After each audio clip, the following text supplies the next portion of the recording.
Hi guys, I'm Dave. This is Beer Virtually. Today we have something special from Dogfish Head. This is Dogfish Head's Palo Santo Marron. It's a brown ale. You guys know I love brown ales. And this is aged in Palo Santo wood. Dogfish Head built two Palo Santo, which is a special kind of wood, brewing vessels. They're these two wood brewing vessels that are like 10,000 gallons combined. Drinking this out of a snifter glass today. That's the appropriate glassware for this beer.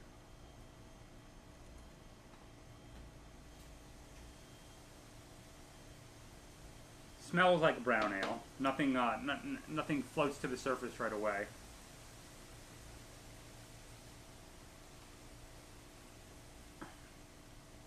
First sip, good. It's a little,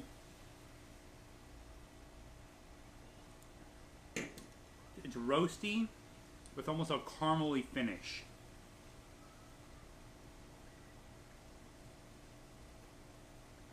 It smells slightly irony.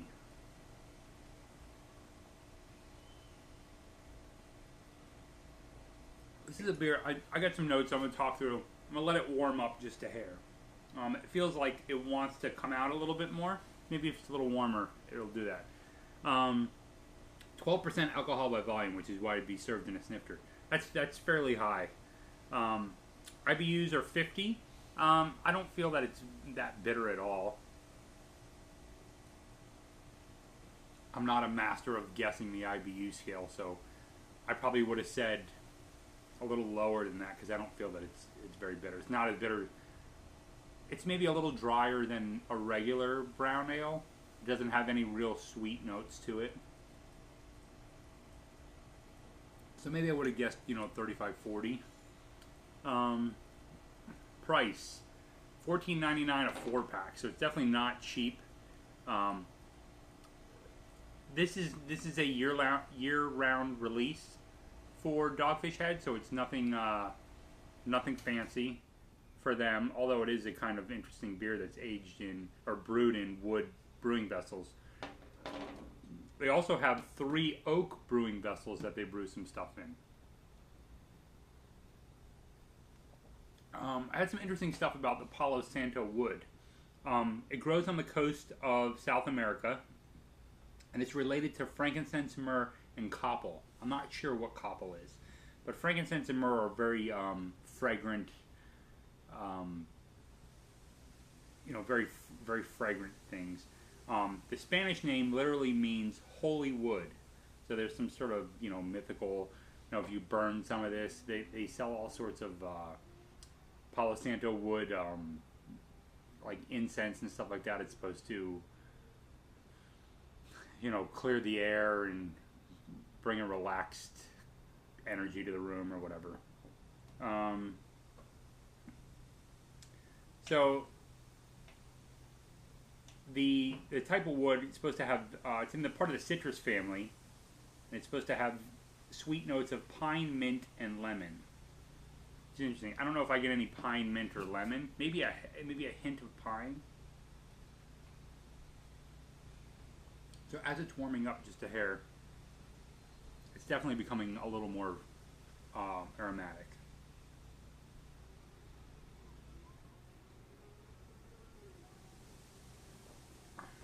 Quite dark. I can't see through it at all. So, I can't see through it at all. So there's that. It's good. It's very drinkable. It doesn't taste like a 12% beer. I'm not getting a real alcohol-y flavor. Very smooth. It's slightly heavy though. I could maybe drink 2 of them. I don't know if I'd want to drink 3 of them. It's pretty good. I have a couple other beers. I might do a back-to-back today, which I have yet to do, a back-to-back analysis of some different beers, but I have another couple that I'm wanting to share with you guys.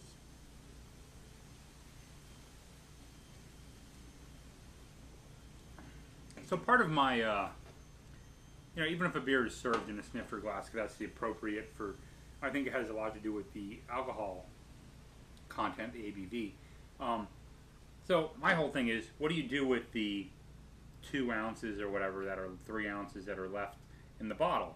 I guess you just drink it at the end, but it always seems like, why wouldn't you just get a glass that would fit all of it? If you're going to drink the whole bottle, I'm not going to not drink the 2-3 ounces that are left. So other than that, although the snifter, if you're drinking whiskey or any of that stuff, you would use like a Glencairn glass or a snifter glass to taste whiskey.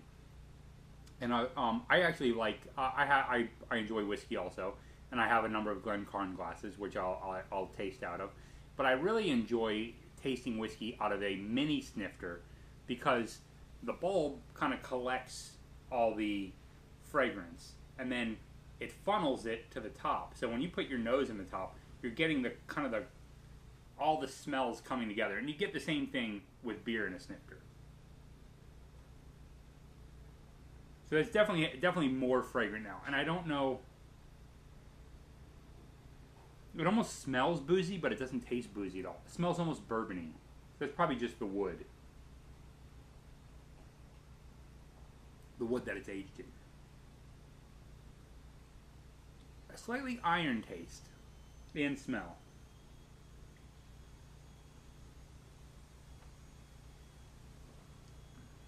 Still my initial kind of the roasted malt with a slight caramel finish, maybe a hint of vanilla. The smell is really unique. It's got to be the wood.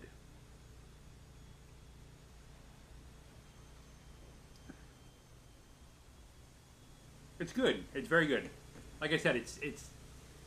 I could drink 2 of them. I don't know if I'd want to drink 3 of them. It's a little.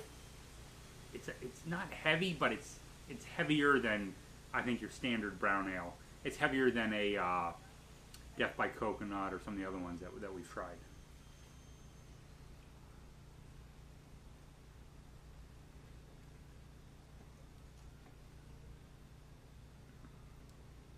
That is good. Now here's that last little bit that doesn't fit in the snifter normally. No real foam or lacing in a beer like this. Nothing really sticks to the glass. This is served in a unrefrigerated snifter glass, and the beer is straight out of the fridge. So I'm guessing it's maybe 50 degrees now.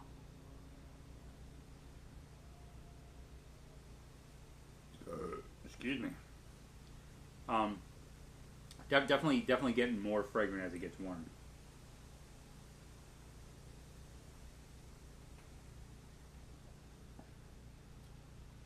Flavors come out a little bit, not too much. Probably should have let it rest, just out of the refrigerator, let it warm up a couple degrees. But this is good. It's really good. I would rank this probably. It's more of a complex beer. I would probably rank it a 3.75 out of 5.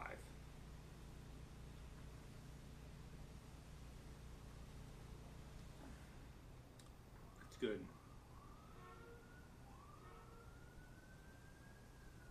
Lovely afternoon here in Orlando. Very temperate weather. It's 78 degrees. It's probably a little cooler than that, though, actually. It's a little overcast. It might rain later. Good beer drinking weather.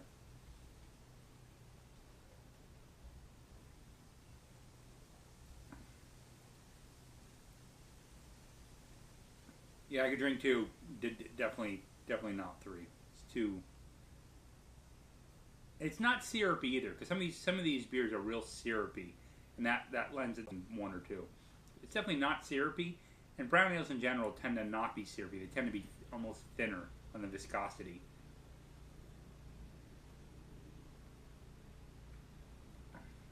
That was good.